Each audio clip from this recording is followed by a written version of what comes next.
uit 'n koel reënerige Pretoria en baie dankie dat julle boekklub die grafdigter bespreek. Deesdae pendel ek en my man en ons 2 honde tussen Pretoria en Nature's Valley. Maar Pretoria is my plek van herkoms en daarom sal ek altyd 'n sagte plekkie daarvoor hê. Veral vir die Moot, 'n voorstad van Pretoria waar ek my verstand gekry het. As kind was ek nie 'n boekwurm nie. Ek het myself veel eerder met verbeeldingsvlugte en dagdrome vermaak. My eie stories wat ek in ons agtertuin of jaard soos ons daarna verwys het, opgemaak het. Daar tussen die perskebome en hoenders het ek in 'n soort beswyming gegaan. Het ek lang gesprekke met onsigbare wesens gevoer. My ma het geglo daar skort iets met my en die onderwysers het gedink ek is ietwat dom. Maar dis verbeeldingsreise wat 'n skrywer van my gemaak het, nie boeke nie. My belangstelling in letterkunde het eers veel later begin, maar ek het van altyd af geweet ek wil stories vertel. My ma en ouma was albei uitstekende storievertellers. Met stemtoon en gesigsuitdrukking kon hulle 'n hele nuwe wêreld optower. En my pa was 'n polisieman. Hy het altyd met een of ander dikwels tragiese storie by die huis aangekom. Verbeelding is vir my belangriker as navorsing, want verbeeldingsvlugte put uit die onbewuste, uit jou emosionele, irrasionele, primitiewe gedachtestroom. Sodoende kan jy die mens se diepste vrese en begeertes op autentieke wyse verwoord.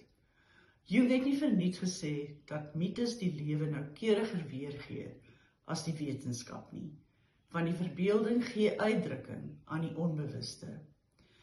In 2002 het ek gedebuteer met Maansiek, 'n versameling kortverhale oor moederskap, die mistieke en erotiek.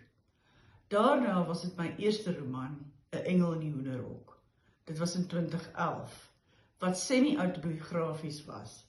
Daarna het Kelder en die Laksman se dogter gevolg. Eers met my 4de roman, 4 Susters, het ek voltyds begin skryf. Ek was jarelang by UNISA se departement Afrikaans en Algemene Literatuurwetenskap betrokke as 'n dosent in kreatiewe skryfkuns. Dit was uiters bevrediging en ek het baie by my studente geleer, dalk meer as wat hulle by my geleer het. Nadat ek voltyds skryf, is daar uiteraard meer tyd om ononderbroke aan 'n manuskrip te werk en hopelik sterker, meer afgeronde romans te lewer. Nie dat dit altyd so uitwerk nie. Partymal het 'n skrywer juis die druk van 'n dayjob nodig om aan die skryf te kom. Ek het die akademie nog nie heeltemal vaarwel geroep nie.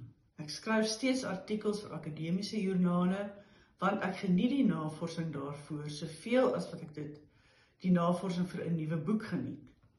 My werk aan akademiese artikels genereer dikwels idees vir 'n roman en andersom.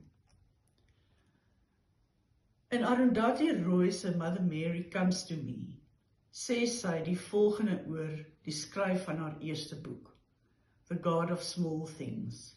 Sometimes it felt as if though it was writing itself, and I just happened to be around. Dit is hoe die skryfproses dikwels voel, asof die storie reeds iewers in die eter bestaan en jy bloot die medium is waardeur die verhaal neergepen word. Inspirasie kom dikwels inderdaad van iewers buite jouself. Ek laat nou skryf maklik klink. Alles behalwe. Dit is bloedsweet, 'n pynlike taak wat jou opgelê is, maar wat jy maklik moet laat lyk deur onderhoudend, vloeiend en meeslerend te skryf, sodat niemand ooit sal agterkom dat dit eintlik moeilik was om die boek te skryf nie. Skryf is lekker, maar nooit maklik nie. Die kuns is om dit maklik te laat lyk. Alhoewel ek altyd 'n basiese raamwerk in my kop het, skryf ek taamlik holderste-bulder deur te begin met 'n sin of paragraaf waarvan ek hou en waarop ek kan uitbrei. Scenario's vermeld van self by my aan. Verhaallyne slaan hulle eie rigtings in, en karakters dring hulle dikwels aan my op. Dit is wat skryf lekker maak, die onvoorspelbaarheid daarvan. Maar uiteindelik moet jy dinge laat werk. Moet logika en berekenheid intree, sodat jou lesers nie voel jy is besig om hulle met 'n slap rem te vang nie. Self lees ek enige iets wat my boei. Van biografieë oor rocksterre tot volksverhale en mites. Ek is mal oor huishoudelike noir, oor onbetroubare buitestander karakters en disfunksionele gesinne. Ook psigologiese thrillers wat die mense diepste vrese en begeertes ontgin. Wilma Stokenstroom se Apiater wat so lag is my gunsteling boek van alle tye, juis oor die randeier personasie daarin. Die wit huiswerker wat nêrens tuis voel of hoort nie, behalwe in begrafplase en in die omhelsing van die dood.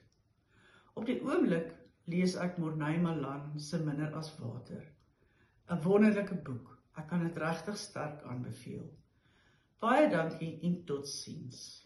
En groete uit Pretoria.